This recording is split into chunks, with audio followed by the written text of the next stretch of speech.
Konnichiwa beautiful people, I am Marisa, OFW dito sa Japan. In today's video is our Yasumi. So napag-isipan ng mga senpai namin na gusto nilang kumain ng ramen. Tinanong nila kami lahat kung gusto daw namin sumama. Minsan lang to sila mag-invite kaya gorabels na kami. Ngayon papunta kaming bus station. Hindi naman masyadong kalayuan kaya maglalakad na lang kami. Sa daan hindi kami nag-expect na ililibre kami ng mga senpai namin. Nakakahiyaman pero salamat. Kasi nga daw na-experience daw nila nung sila ay TITP pa lamang. Katulad namin TITP. As of now, nagbabudget pa lang kami sa binigay na allowance sa amin. Ayan, nakasakay na kami sa bus. Alam nyo ba guys na on time yung bus nila dito kung anong oras sila dadating. Halimbawa, ang oras na ibinigay is 11:35. Dadating talaga yung bus 11:35. Yung on time sila, kung malilate man 1 minute, ganyan 2 minutes. At sila din ang magsusorry. Yan, maglalakad na naman kami ulit papuntang ramen restaurant. Gahanap pala ako ng tricycle pero wala palang tricycle dito. Alam nyo ba, pagdating namin sa ramen restaurant, close sila. Kaya lumipat na lang kami sa ibang restaurant. At yung mga kasama mong ini-imagine na nila yung ramen, kawaii. Tapos pagdating mo sa restaurant, close pala. Nakakawalang gana. Kaya yung mga kasama naming senpai, inis na inis sila. Kaya ayun, nag-change na lang kami ng restaurant. Sulit naman kasi nga free. Thank you sa aming mga beautiful senpai. Yung feeling na nakagala ka na at nakakain ka pa ng masarap na pagkain. By the way, this is our first time gala dito sa Oita kasama ang aming mga senpai. Ayan, nag-order na kami at ngayon naghihintay na lang kami sa pagkain. Ayan na, sinerve na. The ramen is ready. Ayan, titikman na ni Mami. See what her reaction.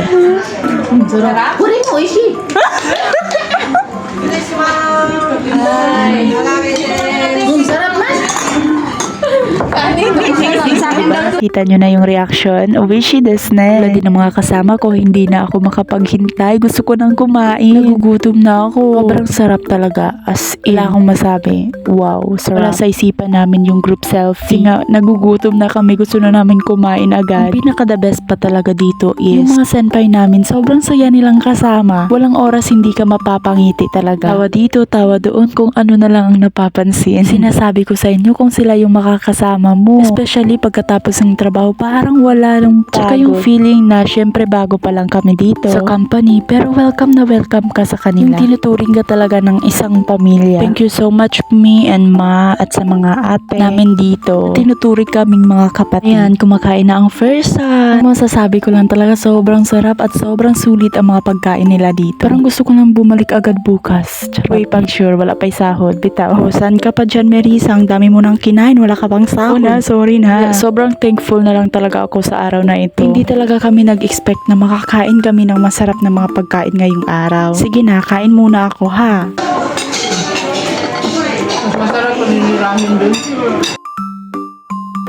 Paspasig dihag kaunday. Ang tagal ko kasing kumain kaya feel ko kasi yung sarap talaga. Sa buong buhay ko masasabi ko talaga parang ngayon lang ako nakatikim nito. Kaya na nga, tapos na kaming kumain. Kaya wala ko ipang bayad, maghugas na lang ko plato. Charot lang. And now it's time to pay. Ayan, paglabas namin may nakita kaming jidohang baiki. Nauuhaw na daw sila, gusto nila mag-go. Akala ko uwi na kami ng bahay. Akala ko lang pala yun. Pero natrap pala sa Daisu. Kasi nga pa winter na dito, so kailangan naming bumili ng panlamig na kasuotan.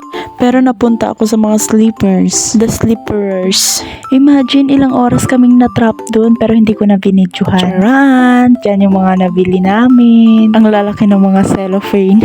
Ang saya ng mga person. So ngayon dahil tapos na kami, we're waiting na lang sa mga hindi pa tapos. A few minutes later, nandyan na sila. Kaya ayan, iya naming dalang cellophane. Ang saya. Nakakatuwa silang tingnan. Ang cute nila dito na part, no? Sabi walang budget. Bakit ang dami nyo ng cellophane dala? Kanina habang naghihintay, tinuruan ako ni mama how to operate the jidohang bike. Ngayon, maglalakad ulit kami papuntang bus station. Kung ganito naman kaganda ang weather at malinis din ang kapaligiran, sino ba ang aayaw na hindi maglakad? Sarap kaya maglakad-lakad ganito yung weather. Hindi mo talaga mararamdaman yung pagod. Ayan na, malapit na kami sa bus station. Parang napaaga kami ng 30 minutes. So now, we're waiting for the bus. Napaaga lang kami. Pero mas maganda yung maaga kaysa maliit ka. Kasi nga, mag-wait ka na naman. Ito yung kanilang waiting area. Dahil marami kami, lipat muna kami dun sa kabila. Ayan, habang naghihintay, chikahan muna ang mga person. A few minutes later, andyan na yung bus. Ganito pala dito sa Japan, may oras yung bus na dadating. Talagang namangha talaga ako ay. Yung